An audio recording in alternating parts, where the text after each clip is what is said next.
Assalamu alaikum everyone. Since Saudi Arabia opened its borders for tourism, I started seeing the amazing natural landscapes and rich history which was once hidden from the rest of the world. I didn't even know Saudi preserved much of its ancient cities and historical landmarks until influencers started sharing their travel content on social media platforms. One of the places which caught my attention was an ancient city located 300 kilometers north of Medina, called Al-Ula, its breathtaking landscape with beautiful carved buildings. So, where is and what is Al-Ula, and why is there a hadith that prohibits us from visiting this place?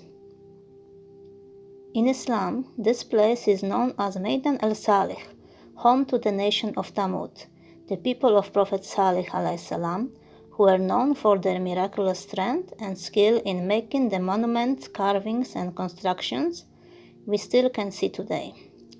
It is said that this area used to be very fertile and green, which had sufficient grains and crops every year. However, this abundant natural wealth made the rich people among the Thamud people become arrogant and cruel and like to torture and kill the poor.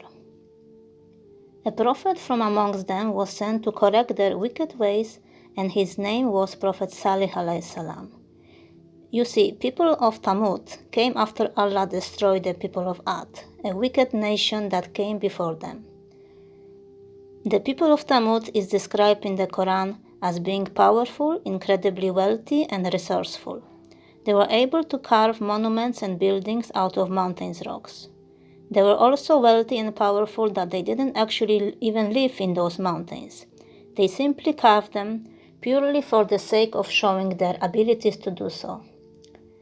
It reminds me of billionaires present day who own billion-dollar mega yachts that they don't actually live, but they simply own as a token of the absence amount of money they possess. It is said that the carved mountains that is located in Hegra, present-day Al-Ula, are the remnants of the people of Thamud.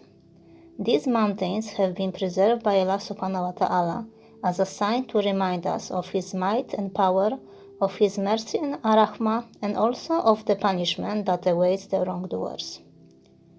The interesting thing is Al-Ula is considered a sister city of Petra in Jordan. Prior to acquiring any knowledge of Al-Ula, and way before Saudi opened its borders, I had always thought that the Petra was where the people of Thamud lived, and that these were the carved mountains Allah mentioned in the Quran.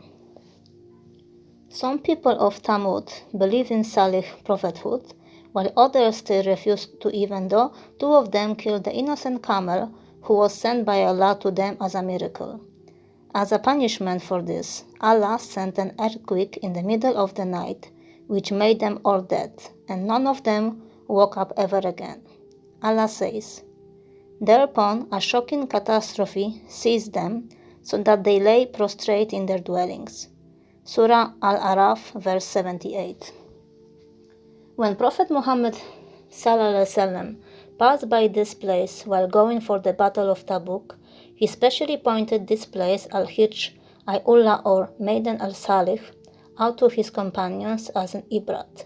He ordered them to drink water only from the one well used by the camel of Salih alayhi salam, and forbade them to eat and drink anything from that area and pass through it rather quickly. Sahih Bukhari, Hadith 224.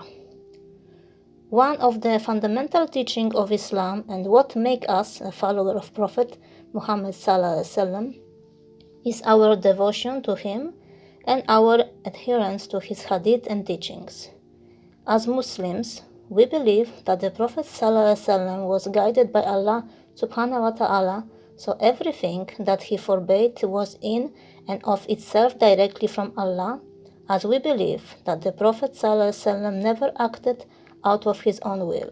Therefore, if our beloved Prophet ﷺ has forbidden us to visit Al-Ula, there must be a reason behind this, whether apparent or not, that will save us from a calamity, whether in this world or the next.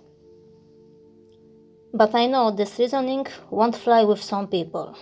They have to see some concrete evidence as to why Al-Ula has been forbidden by the Prophet ﷺ.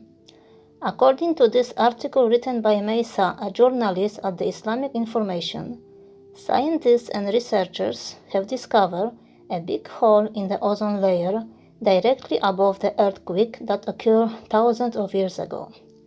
The earthquake also destroyed the protective layers underneath the earth, placing this area at risk of further earthquake damage, mirroring the Prophet ﷺ hadith whereby he said, "Lest you be afflicted with what they were afflicted with." Researchers agree that it is not safe for humans to stay there for long. This is in accordance with the prohibition that the Prophet Muhammad ﷺ has said about this place.